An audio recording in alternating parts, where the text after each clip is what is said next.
Mr. Jeremy Piven, ladies and gentlemen, here he is. King Jeremy, the wicked.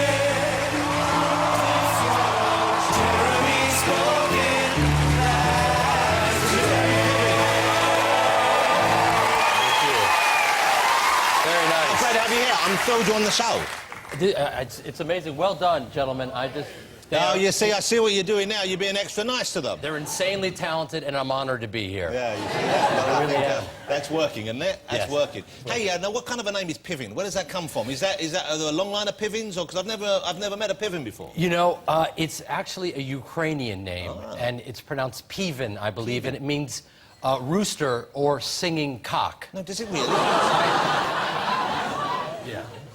Anyway, how great to have you here. But you're no strangers to the UK. I know that you don't. You're based in the United States, of course. Yes. But you worked here for quite a while, didn't you? Way back Well, when? I did Rock and Roller with Guy Ritchie, and I went to the National Theatre and studied Shakespeare. Wow, when was that? 20 years ago. Wow. Yeah, and it was amazing. So you were a student? You were a student actor? Or I was a student actor, and then we would do Shakespeare all day, and then at night we'd see plays, and it was amazing. So Entourage, what a great series, and Yes. what a great part to have in that. I mean, when that comes knocking, you must know it's going to be a hit. You must be excited when you first get that call.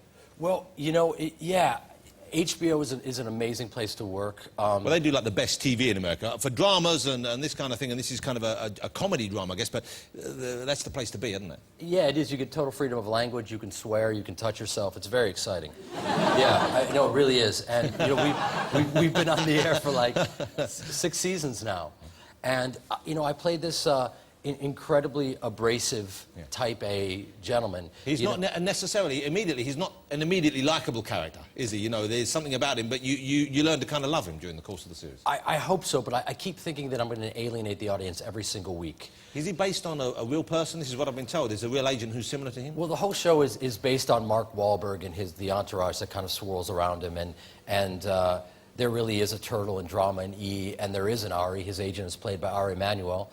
And he's kind of a power agent out there. And his brother is a chief of staff for President Obama. Wow. And then his other brother is a brain surgeon. So, yeah, there's some heavy hitters in that family. That's their high achievers. And so does he know this character's based on him? Is he aware of that? Have you heard his opinion of your portrayal? He couldn't be more aware. There would actually be no way for him to be more aware of this. We were all sitting around eating, and he said to the waitress, you know, I'm the real Ari. And she said, excuse me, I'm the real Ari. I'm the real Ari. And I said, she doesn't have cable, she thinks you have Tourette's. And because she had no idea what he was talking about. Yeah. Can I ask you, just we're changing the subject here, but Yeah. I'm always curious when I meet people like you with a neatly manicured beard. Do you, is it set to a certain length in the morning, or is this a forgetful beard, or is this a deliberate beard? For the record, that's all he's been thinking about since the moment I sat down. Well, I didn't expect you to have... I sat down. It's quite a big beard. But it's more than a shadow, but it's less than a beard. Well, I tell you what I did. I dated George Michael for about 12 years. Now, what do you mean by that exactly? It means that he has a well-manicured situation. As you can see from Entourage, I have to shave every day, as do you. And then when I'm not doing that and I'm not doing another movie, I just let it grow. Yeah, so you just let it hang out.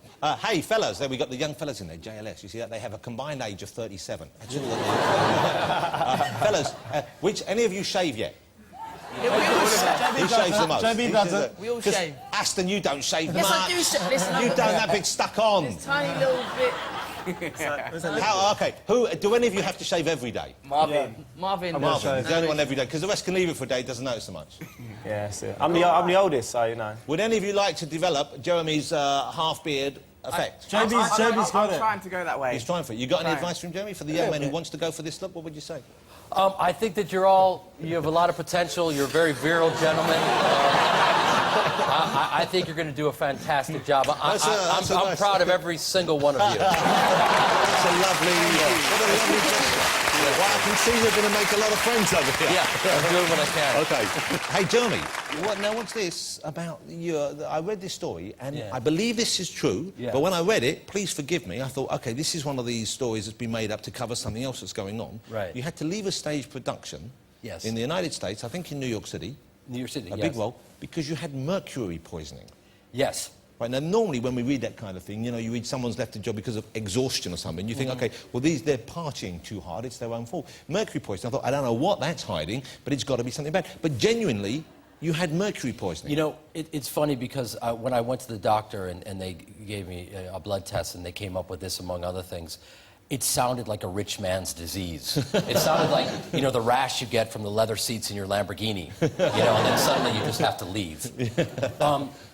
I've been lucky enough to work consistently, and I started feeling fatigue when I was doing Rock and Rolla here with Guy Ritchie, and I literally would just kind of start to fall asleep, and I didn't know what was going, like, just in the middle of sentences, I thought I had narcolepsy or something, and it progressed to the point where I was doing this play, and I was in rehearsal, and I could not stay awake. The fatigue was just overwhelming. So really, it was really, you physically could not keep yourself I couldn't keep my arms up, and I went to the doctor, and they said, you have the highest level of mercury that we've seen in a human being. Where does one acquire mercury poisoning? I mean, where did the mercury come from? I made the mistake of, and don't try this at home, kids, I would snort thermometers. No, that's not true. That's not true at all.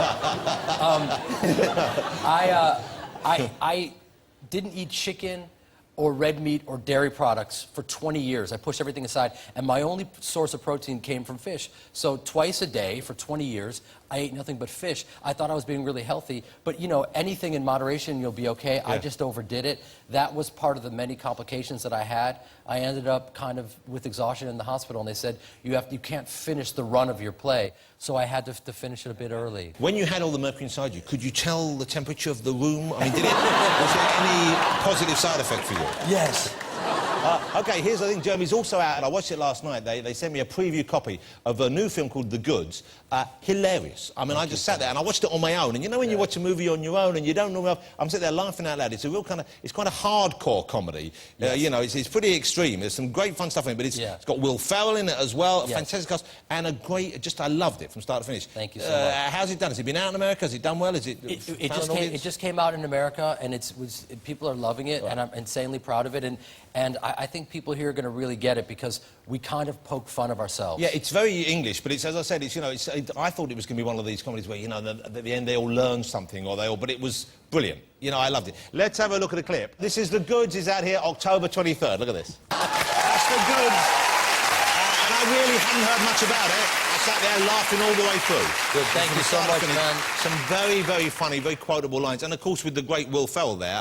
Yes. I didn't even know he was in it. They're kind of keeping him small on the posters, but it's a fabulous cameo by him. Yeah, there's a reason why they pay him large sums of U.S. currency to open his mouth. He's brilliantly funny. He is a genius. What a joy to have Mr. Piven here. Wasn't he a great guest, ladies and gentlemen? You are welcome anytime. Thank you, sir. I appreciate it. Mr. Jeremy Piven, ladies and gentlemen. Great fun. This is fantastic. Thank you. Mr. Jeremy Piven.